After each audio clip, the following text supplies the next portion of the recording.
Hello and welcome to another Cliff Reviews Art House. This time I'm reviewing the film Steve, directed by Tim Mielants.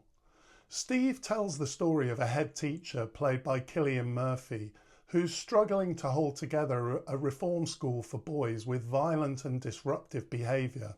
The film unfolds over 24 hours, immersing us in the chaos of a system stretched beyond breaking point, where staff show extraordinary resilience and young people wrestle with trauma and anger.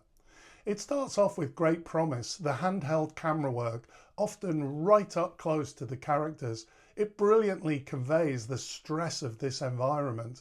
At times it even has the feel of a fly-on-the-wall documentary. What the film is trying to do is powerful. It takes boys who are usually rejected and written off, and it humanises them.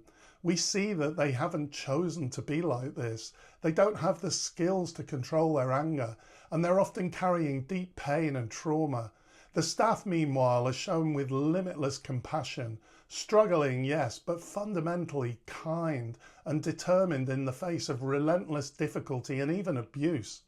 The acting is excellent. Cillian Murphy brings A-list star quality to the lead, but his performance is authentic and convincing.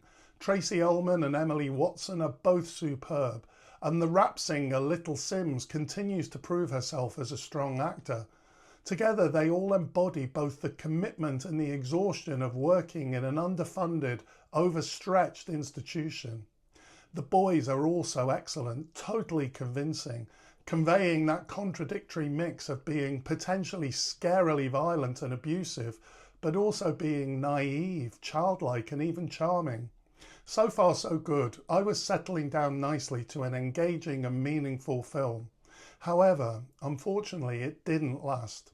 The film definitely begins strongly, but by the halfway point it started to unravel for me somewhat. The melodrama becomes overwhelming. So much happens in the 24 hours that the story covers, it strains credibility. I don't doubt that each individual event could be authentic in that environment, but to suggest that they all occur in a single day just feels implausible. Surely no institution could survive that level of chaos on that level of resources. Some of the characters also let the film down. The MP feels like a ridiculous caricature, and the film crew, particularly the director, come across as shallow and sensationalist. Again, exaggerated caricatures of middle-class people having no clue of what less fortunate people are actually going through. Beyond that, perhaps there's a deeper flaw.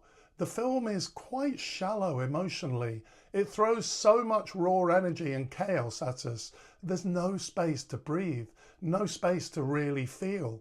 Apart from anger and frustration, we don't really connect with the boys in a way that draws us inside their lives. In the end, I had the feeling that we're observing them, like the film crew, rather than truly being amongst them. I've been watching the Dardenne brothers recently. I've reviewed a few of their films and there'll be more coming soon. The contrast with this film is striking. There are similarities between these works. Both Steve and the films of the Dardenne brothers immerse us in the struggles of marginalised people through handheld, intimate camera work and a focus on raw social realism. However, the subtlety and understatement of the Dardennes' work makes it profound and powerful and deeply moving without ever releasing the restraint or manipulating the emotions.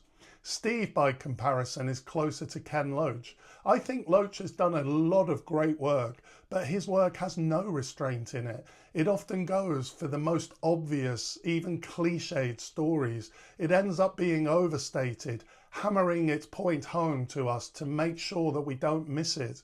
Steve has the same quality.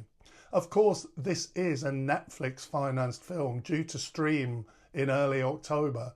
Commercially, I guess it makes sense to tilt it more towards that Loach style than the Dardenne brothers. If we judge Steve as an art house movie, it is highly flawed.